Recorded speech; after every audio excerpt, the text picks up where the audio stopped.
essential skills and good practice in testing.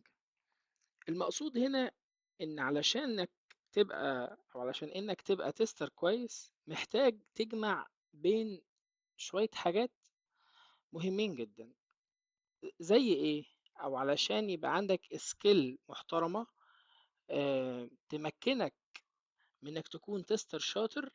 ده بيتم من خلال كذا حاجة مع بعض، منهم المعرفة والمهارة والممارسة. يعني لو بصيت هنا بقولك الskill is the ability to do something well. بتيجي منين؟ المهارة انك تعمل حاجة بشكل كويس بتيجي منين؟ بتيجي من 3 حاجات: المعرفة والممارسة والمهارة. تمام كده؟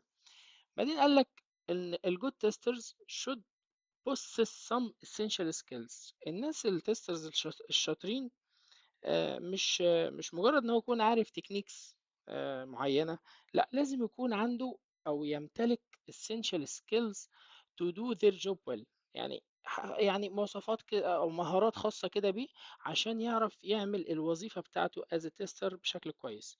Good testers should be effective team players. لازم يبقى لاعب في الفريق، مش لاعب بقى، لازم يبقى ايه، بلاي ميكر كده في الفريق، مؤثر. تمام. and should be able to perform testing on different levels of test independencies.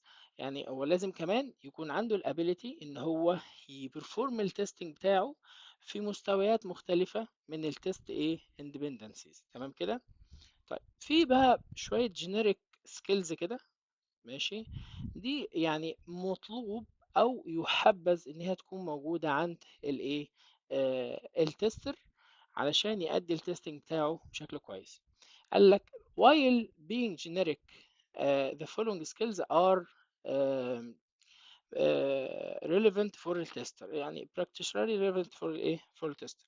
يعني بشكل محدد او بشكل نقدر نقول مخصوص او سبيشالي. السكيلز دي المفروض تكون عند التسترز. زي ايه؟ زي التستنج نوليدج. يعني ايه؟ يقصد ايه بالتستنج نوليدج؟ انك يكون مش مجرد انك عندك معرفة باساسيات التستنج، لا، لازم يكون عندك معرفة بالتكنيكس، معرفة بالاساليب اللي ممكن نتست بيها. تمام. وده بيخلي التستنج بتاعنا مور افكتيف. يعني التستنج نوليدج دي مش مجرد انك عارف شويه تكنيكس او عارف شويه او عارف شويه بيزكس ريليتد تو التستنج، لا، انك تكون عارف التكنيكس، انك تكون عارف الاساليب، انك تكون عندك معرفة قوية بالتست عشان يكون التستنج بتاعك effective او فعال. حلو. الثرونس، الكيرفولنس، والكرياسيتي، دي حاجات مهمة جدا تكون عند التستر. تمام. ان هو يكون دقيق، وان هو يكون بيهتم بالتفاصيل وبيأتنشن للديتيلز. تمام. وان هو يكون عنده تفكير منطقي بيمشي ستيب باي ستيب.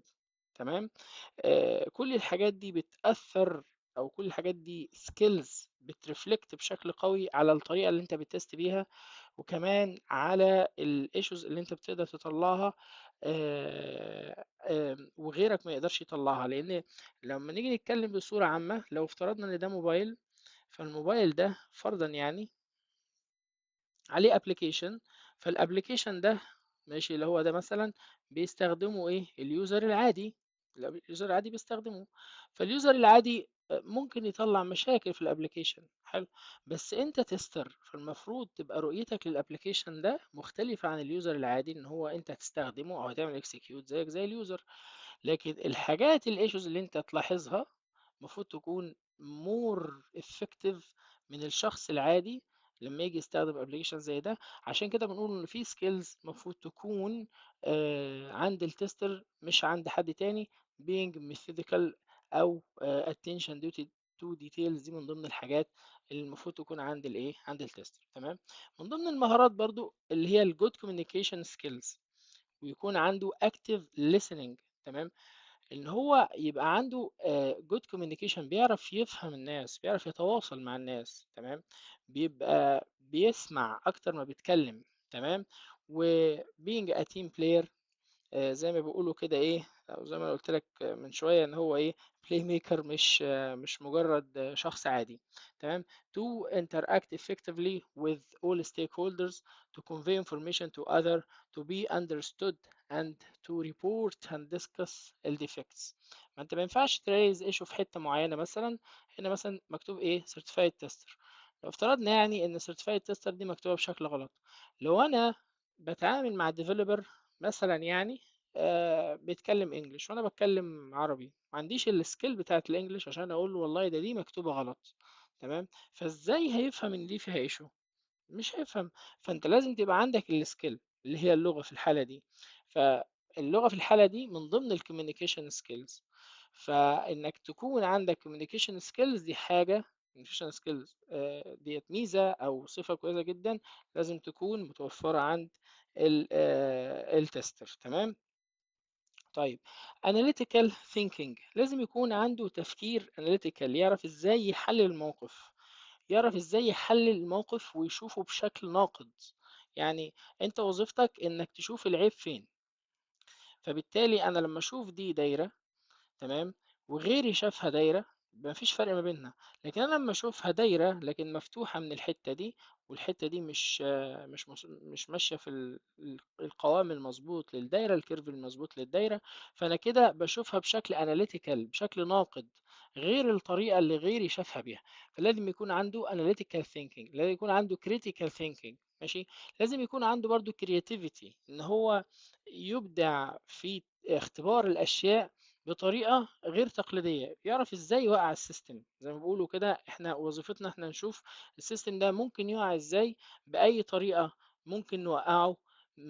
على عكس الناس العادية. الناس العادية هيستخدموا نفس الابليكيشن، يستخدموا نفس الويب سايتس، بس انا مش هستنى لما الويب سايت بتاعي او الابليكيشن اللي انا عامله يقع في البرودكشن او يقع في ايد يوزر، وبالتالي اكسب ريبيتيشن او اخد سمعة سيئة وشركتي تخسر. لا، انا عايز انا اعمل ده في بيئة التستنج، او اشوف هو هيحصل له كراش ازاي او كده عشان اصلح ده واتجنب ان هو يحصل في البرودكشن انفيرمنت. تمام. ولما يبقى عندك الاناليتيكال ثينكينج وعندك كريتيكال ثينكينج وعندك كرياتيفيتي، ده بالطبع هيأثر على الافكتفنس بتاعة التستنج بتاعنا. تمام. هيخليه more effective. طيب بعد كده التكنيكال نوليدج، انك تكون عندك معرفة للتولز بتاعت التستنج والتكنولوجي اللي بتساعدك انك تشتغل بكفاءة.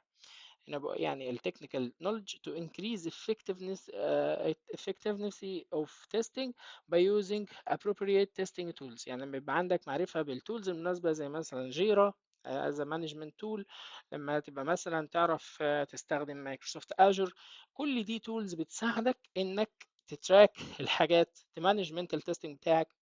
الحاجات دي بتساعدك انك تعمل effectiveness testing، ومن ضمن السكيلز المفروض تكون موجودة عند التستر وينمي نفسه بيها. وما تربطش نفسك بتول معينة، انت مع الوقت شوف التول المناسبة للبوزيشن اللي انت فيه او الشركة اللي انت فيها وتتعلمها عادي جدا، الموضوع سهل وبسيط. البوينت اللي جاية دي من السكيلز المهمة جدا لأي حد، الدومين نوليدج. انت مبدئيا كده من ضمن الحاجات المانداتري على اي تستر في الدنيا، لما حد يسأله ايه هي اهم حاجة او اهم الحاجات اللي المفروض التستر يكون مستوعبها او عارفها، وش لازم تقول الدومين نوليدج. لازم تكون فاهم البيزنس اللي انت هتشتغل عليه، علشان لو انت مش فاهمه ازاي هتختبره. تمام. لازم تختبره عشان تقدر تتكلم مع اليوزرز، تتكلم مع البيزنس بشكل representative. تمام. او الدومين knowledge to be able to understand and communicate with the user and business representatives. تمام كده.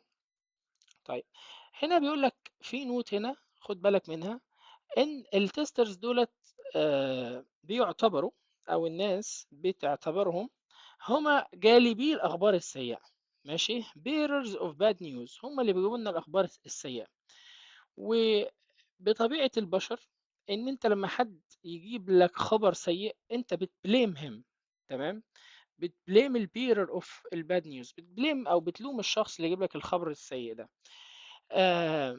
طبعا انت علشان كده زي ما قلت لك من شويه ان الكوميونيكيشن سكيلز مهمه جدا. تمام. this makes communication skills crucial for tester، يعني حاجة مهمة جدا للتستر، علشان نتيجة الكوميونيكيشن التست ده هيديني او هيخليني اوصل للاوثر او الديفلوبر او الشخص اللي انا جايب له خبر سيء، بان مثلا فرضا واحد ديفلوبر عامل ابلكيشن، عامل سيستم، انا جاي اقول له والله ده السيستم بتاعك بايظ او فيه ايشو واحد اتنين تلاته، فانا بالنسبه له انا جاي ابوظ له حاجته.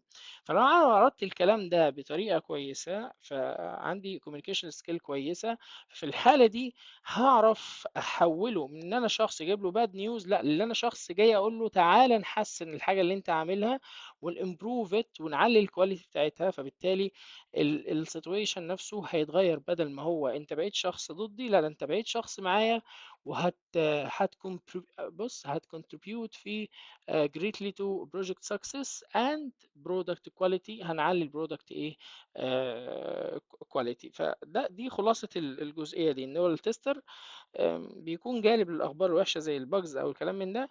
الناس بتشوف التستر بشكل سلبي أو إنه ضدهم، بس دورك إنك توصل المعلومة بشكل بناء أو شكل كونستراكتيف علشان الكل يستفيد والبرودكت نفسه يتحسن، والموضوع ما يكونش فيه شكل هجومي او نقدي. ان انت مثلا جاي لواحد تقول له ده انت عندك ايشو في مش عارفه ايه، وتعالى شوف البتاع اللي انت عامله بايظ، الابلكيشن اللي انت عامله بايظ، ده كده انت كانك بتنقد او بتقول شكل هدام مش بناء. لكن لو عندك communication skills كويسة، توري البوينت اوف فيو بتاعتك بشكل كويس، ده معناه انك انا بساهم، تعالى نشوف الايشو ديت وشوف حل ليها عشان نعلي من الكواليتي ونعلي وننجح البروجكت ايه، وننجح البروجكت بتاعنا.